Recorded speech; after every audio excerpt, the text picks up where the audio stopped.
I want y'all to drink this beer. I got 3 cases of Budlight. If you're gay, bless you. If you're transgender, bless you.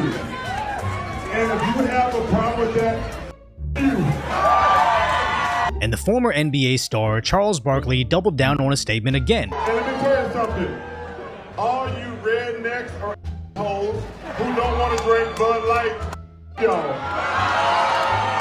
So I don't quite understand what Charles Barkley is doing here.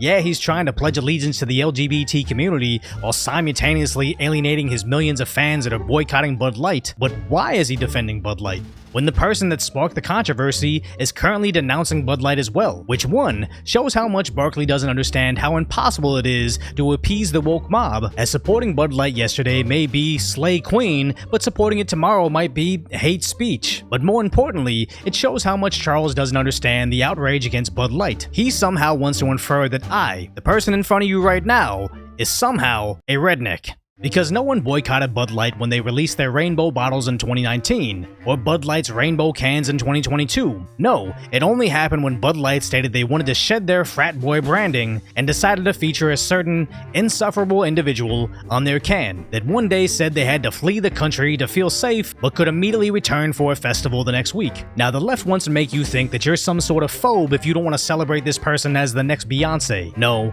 we just don't like being called rednecks and frat boys just because we find an individual unappealing for the actions that that individual is actually doing. None of these supposed a-holes are boycotting Coors Light over their support of Pride, and nobody is trying to cancel Miller Lite for being open and proud. It's just this new game that they like to play that forces you into compliance with social pressure. And sad to say, Charles Barkley is no stranger to this. Just listen to him talking about the vaccines. First of all, you don't get the vaccine for yourself, you get it for other people. No, I'm not saying. Hold on, first. You said your piece. No, I didn't say you do.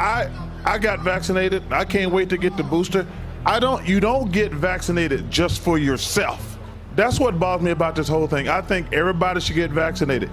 The only thing that bugs me, he's still gonna make $17 million sitting at home. I wish they could find a way. And again, he doubled down on these talking points. Just trying to urge everybody to quit being selfish and get the vaccine. You know, you don't get the vaccine for yourself. You get it for the people around you. You know, I hear a lot of I and me. Like, I don't want to do this, me, I'm only concerned about me, but that's not the way the world works. Now, Barkley is entirely entitled to his own opinion. If he's out there demanding you take medication that he himself, as an older gentleman with a bit of extra weight to him, would need to take, that makes sense. If he's out there getting tipsy and professing his allegiance to Bud Light, more power to him. It's just sad to see somebody suddenly align with all these corporate values, when just 2 years ago, Charles seemed to go against their narratives entirely. I hear these fools on TV talking about defund the police and things like that. I'm like, wait a minute, we just gonna leave, who are black people supposed to call? Ghostbusters when we have crime in our neighborhoods? So we need to stop that defund or abolish the cops crap. Man, I think most white people and black people are great people. I really believe that in my heart. But I think our system is set up where our politicians, whether they're Republicans or Democrats, are designed to make us not like each other so they can keep their grasp of money and power.